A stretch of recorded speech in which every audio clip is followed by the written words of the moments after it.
Il nous arrive parfois de penser que nous avons prié, alors qu'en réalité, nous n'avons pas prié correctement. Et cette histoire, connue sous le nom du hadith de celui qui a mal accompli sa prière, est un rappel essentiel pour nous tous. Un jour, le prophète Muhammad, paix et bénédiction sur lui, entra dans la mosquée. Un homme arriva, accomplit 2 unités de prière, puis s'approcha du prophète et le salua. Le prophète lui rendit son salut, puis dit « Reprends ta prière, car en vérité, tu n'as pas prié. » Imaginez, il avait prié, et pourtant sa prière n'était pas considérée comme telle.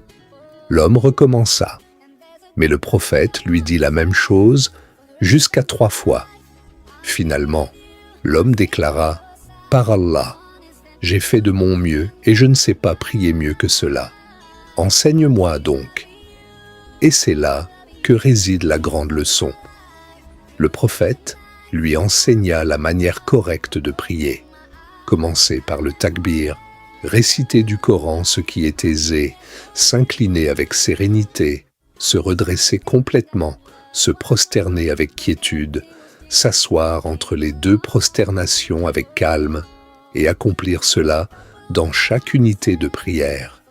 L'essentiel, ce ne sont pas seulement des mouvements, ce n'est pas une formalité à expédier, c'est la quiétude, cette pause, ce calme intérieur, ce moment accordé au corps et au cœur pour être pleinement présent devant Allah. Les savants ont affirmé que cette quiétude est une obligation. Sans elle, la prière peut être invalide. Le prophète a même qualifié de pire des voleurs celui qui ne parachève pas son inclinaison et sa prosternation, un voleur qui dérobe à sa propre prière. Ce hadith nous enseigne qu'Allah ne veut pas seulement que nous accomplissions la prière, il veut que nous y engagions notre cœur, avec lenteur, avec sérénité, avec pleine conscience. Alors, la prochaine fois que vous priez, ne vous précipitez pas, apaisez-vous, ressentez chaque pilier, car c'est précisément dans ces instants de lenteur que nous sommes le plus proches d'Allah.